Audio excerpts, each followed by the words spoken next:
ሰላም ኤቨሪባዲ እንኳን ተመለሳችሁ ወደ ክሪፕቶቨርስ በደህና መጣችሁ።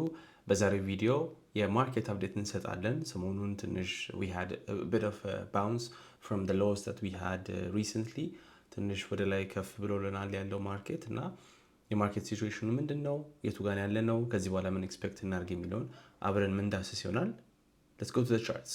ቪዲዮን ከመጀመራችን በፊት እንደዚህ አይነት ኮንቴንት የምትወዱ ከሆነና ከተመቻችሁ ላይክ ማድረጋችሁንና ለቻናሉ ሰብስክራይብ ማድረጋችሁን እንዳትረሱ። ቀጥታ ወደ ቻርቱ እንሂድ።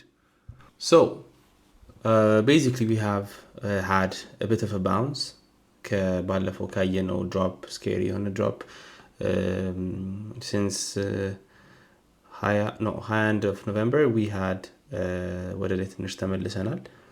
ስንት ፐርሰንት ሄዷል? ወደ 18%.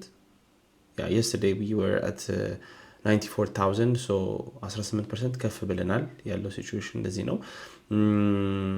አሪፍ ባውንስ ያገኘን ይመስላል። if it's going to last or not I don't really know። ዛሬ በ10 of December የፌደራል ሪዘርቭ FOMC አለ፣ ሚቲንግ አለ። እሱ ሚቲንግ ላይ የሚያደርጉት ዲሲዥን of course the market is expecting የአሜሪካ ፌደራል ሪዘርቭ ሬት ከት ያደርጋል ተብሎ ኤክስፔክት እየተደረገ ይገኛል። we're going to see how የሱ አሁን የሄድ ኦፍ the Federal Reserve which is Jerome Powell he's going to be deciding if there is going to be more rate cuts in the coming future or not. እሱን አብረን የምንመለከት ይሆናል። በዛሬው ፕሮባቢሊቲ ላይ የሚያሳየን ወደ 80% ቻንስ የሬት ከት ይኖራል ተብሎ ነው። ስለዚህ it's going to be for sure going to be another rate cut by 25 base points ነው ይሄ ሬት ከት ይደረጋል ተብሎ የሚታሰበውና እዚህ ሲቹዌሽን ላይ ያለ ነው። አንድ ነገር ኖቲስ ያደረኩትን ከዚህ በኋላ ያው እኔ ቅድም በባለፈው ቪዲዮ በሰራውላችሁ ከሁለት ሳምንት በፊት በሰራሁት ቪዲዮ በማርኬት አፕዴት በሰራነው ቪዲዮ ላይ የተናገርኩት አንድ ነገር ነበርና ቢትኮይን ወዴት ነው ፕራይሱ የሚሄደው ብሎ ማስበውን ወደ 200 ዴይሊ ሙቪንግ አቨሬጅ ነው የሚሄደው ብዬ ነበር ያሰብኩት። እየነገርኳችሁ እንደዛ ብዬ ነበረ። አሁን ያ 200 ዴይሊ ሙቪንግ አቨሬጅ እዚህ ጋር እንደምትመለከቱ ሌሎቹ ማን አስፈልጋቸው እናጥፋቸውና 18957 ላይ ነው የሚገኘው። እንደምታዩት እዚህ ጋር በንድ እያደረገ ነው፣ ወደታች እየተመለሰ ይገኛል አሁን ያለበት ሲቹዌሽን እና ፕራይስ አክሽኑ በጣም ስለወረደ እዚህ ጋር ወደታች እየወረደ ነው። እቺ መቀጠሉ አይቀርም፣ ወደታች መሄዱ አይቀርምና እዚህ ሲቹዌሽን ላይ ነው። እኔም ደግሞ ቢትኮይን ይሄዳል ብዬና ሪጀክት ይደረጋል ብዬ የማስበው እዚህ ፖይንት ላይ ነው። አሁን ከዛ ፖይንት ላይ አሁን ከነንበት ፕራይስ ላይ ወደ ላይ ስንሄድ basically ይሄ 200 weekly moving 200 daily moving average ወደታች መውረዱ አይቀርም እና ወደ 107 አካባቢ ላይ እንኳን የዛ ሰዓት ላይ ቢገናኙ it's going to be like a 17% pump by Bitcoin እና I think that's going to happen። በዚህ ቪዲዮ ላስረዳችሁና ላሳያችሁ የፈለኩት መቼ ነው ይሄ ነገር ሊፈጠር የሚችለው፣ ወደዚህ 200 ዴይሊ ሙቪንግ አቨሬጅ መቼ ነው ሊሄድ የሚችለውን ካለፉት የፖስት ሃቪንግ ይር ጋር አነጻጽረን መቼ እንጠብቀው የሚለውን አብረን እንመልከት። ሶ አሁን ወደ ላስት ሳይክል ወደ ነበርንበት ወደ 2021 2022 transition from the bull market to the bear market transition ላይ ስንመለከት ከዚህ 200 daily moving average ቢትኮይን እዚህ ጋር ነበር ሃዩ it was on I think November 9th። ከዚህ ቀን ጀምረን እኛ ከኖቬምበር 9th እዚህ ጋር ነው ሪቴስት ያደረገው።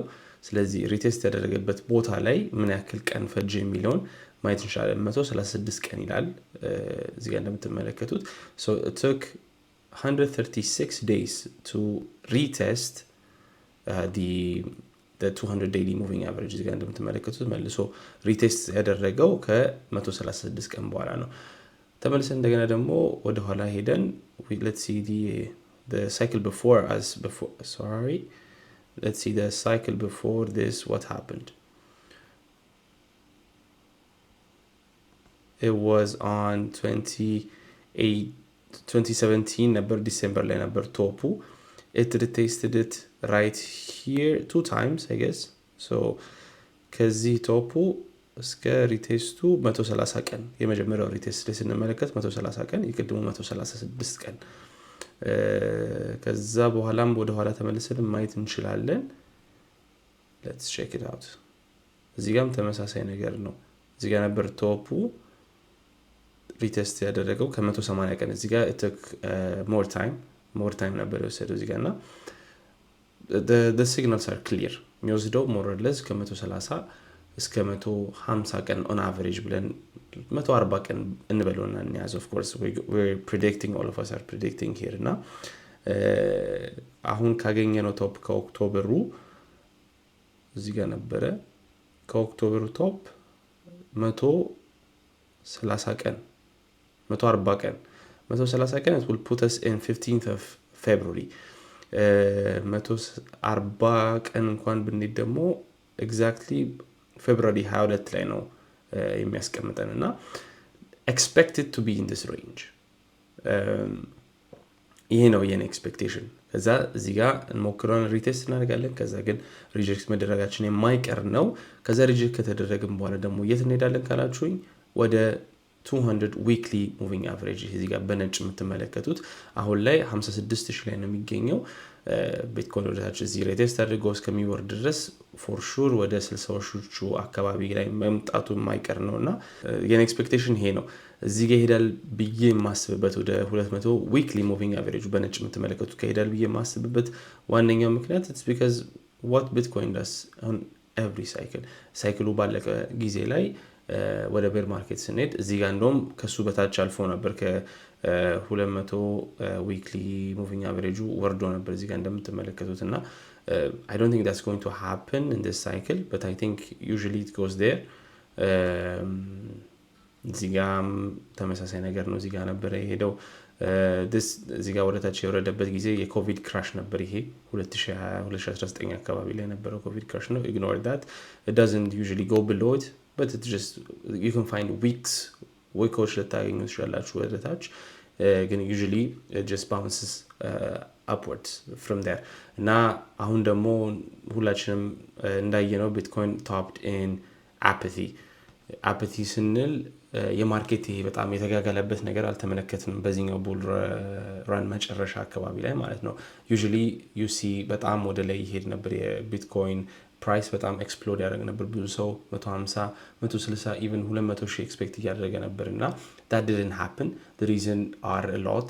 One of the main reasons and I think the right reason is because of quantitative tightening and because we were in የፌደራል ሪዘርቭ የአሜሪካ በተለይ ገንዘብን ከማርኬቱ እያወጣ ስለነበረ ኳንቲቴቲቭ ታይትኒንግ ውስጥ ስለነበርን በዚህ 3 ዓመት ሙሉ ቡራኑ ቢትኮይን ብቻ አውት ፐርፎርም ያደረገበት ቢትኮይን ዶሚናንስ የምትመለከቱ ቢትኮይን ዶሚናንስ have been ወደ ላይ ነበር እየሄደ ያለው it has been in a huge uptrend እዚህ ጋር እንደምንመለከተው ከሎው የነበረው it was on September of 2022 ከዚህ ጀምሮ ከ39% 38% ቶፑ 65-66% ነበርና it has been an amazing uptrend by Bitcoin dominance and the reason was because we were in more quantitative tightening የነበረው የኢኮኖሚካል ኢንቫይሮንመንት ገንዘብ ሞር ማርኬት ውስጥ አልነበረም። ለዛም ነው ሌሎቹ አልት ኮይኖች አንደር ፐርፎርም ያደረጉበት ምክንያት። አሁን ላይ የፌደራል ሪዘርቭ ኳንቲቴቲቭ ታይትኒንግን በዚህ ወር አልቋል ጨርሷል። ከመቼ እንደሚጀምር አልተናገረም። ኪዊን ኳንቲቴቲቭ ኢዝኒንግ መቼ እንደሚጀምር አልተናገረም። ነገር ግን ሲጀምር ኦፍ ኮርስ በ2026 ይጀምራል ተብሎ ኤክስፔክት ይደረጋል። የዛ ሰዓት ላይ ደግሞ ማርኬቶች ሞር ሪስፖንሲቭ ይሆናሉ። ገንዘቡ ያ የሚሰጠው ገንዘብ ደግሞ ወደ ማርኬቱ የሚገባው ገንዘብ ማርኬቱ ጊዜ ይፈጃል ማርኬቶች ለመግባት ወደ ቢትኮይን ወደ ክሪፕቶ ለመምጣት። የዛ ሰዓት ላይ I think that's going to be in 2027 when usually the bear market has ended in 2026 and then we're going to get a pump. You know, an expectation. Another thing that I wanted to show you guys is Ethereum's Bitcoin dominance. Ethereum with respect to Bitcoin, yellow dominance, it has found its, I believe it has found its low. እዚህ ጋር እንደምትመለከቱት አንድ የኦገስት ላይ ኢቴሪየም ኦል ታይም ሃይውን ሴት ሲያደርግ ከነበረበት ጊዜ እስካሁን ድረስ it has been going on a downtrend but it has made a lower high እዚህ ጋር ካገኘ ነው ከ18 ጃንዋሪ አይ ቲንክ ጁን ሎ ሌላ ሎወር ሃይ አግኝተናል። አሁን ደግሞ ወደ ላይ መሄዳችን አይቀርም። So my expectation is Bitcoin is going to have that counter trend rally that we said, the bear market rally that እናንተ ማትሸውዱበት ሾርት ማድረግ የምትፈልጉ ከሆነ of course that's your right፣ ግን ማትሸውዱበት አይነት ራሊ ማግኘታችን የማይቀር ነው። ትንሽ ነው የቀረው። ኦሬዲ 130 ቀን ያለው እና አሁን ኦሬዲ ስንት ቀን አልፏል? 60 ቀን አልፏል። no even more 64 ቀን አልፏል ከቶፑ። ትንሽ ቀን ነው የሚቀረን ከዚህ በኋላ። so the latest February we're going to be expecting a pump by Bitcoin to its 200 daily moving average. የዛ ሰዓት ላይ ያ ፓምፕ ሲኖር ኢቴሪየምስ ዶሚናንስ is going to be an uptrend with respect to Bitcoin. so የኢቴሪየም ዶሚናንሱ ደግሞ ከፍ ካለልን የኢቴሪየም ፕራይስ might just see another all time high. That's what I'm telling you guys. በዚህ ቪዲዮ በደንብ ላስረዳችሁ የፈለኩት የነበረው እሱ ነው። ኦገስት ላይ 4983 ነበረ ኦል ታይም ሃዩ የኢቴሪየም። ከዛ በኋላ ተመልሰን ወደ 2633 ሪሰንትሊ ደርሰን ነበረ። አሁን we have had a bounce፣ ግን ቢትኮይን ፓምፕ ሲያደርግ ኢቴሪየም is going to be outperforming Bitcoin. It's going to be pumping more because ኢቴሪየም ዶሚናንስ እዚህ ጋር እንዳሳያችሁ ሎወር ሃየር ሎውን አግኝቷል እዚህ ጋር። ስለዚህ ከፍ እያለ ነው እየሄደ ያለው። so expect Ethereum to be coming up to these 4,000 regions, okay? Even 400 if it doesn't go to the 5,000, maybe sweeping the high and then going back down. ይሄንን ነው ኤክስፔክቴሽን የኔ አሁን ማርኬት ላይ ያለው። if you guys like the content, make sure you subscribe to the channel, like ማድረጋችሁን እንዳትረሱ። ይህ ነው የኔ ኤክስፔክቴሽን። መልካም ጊዜ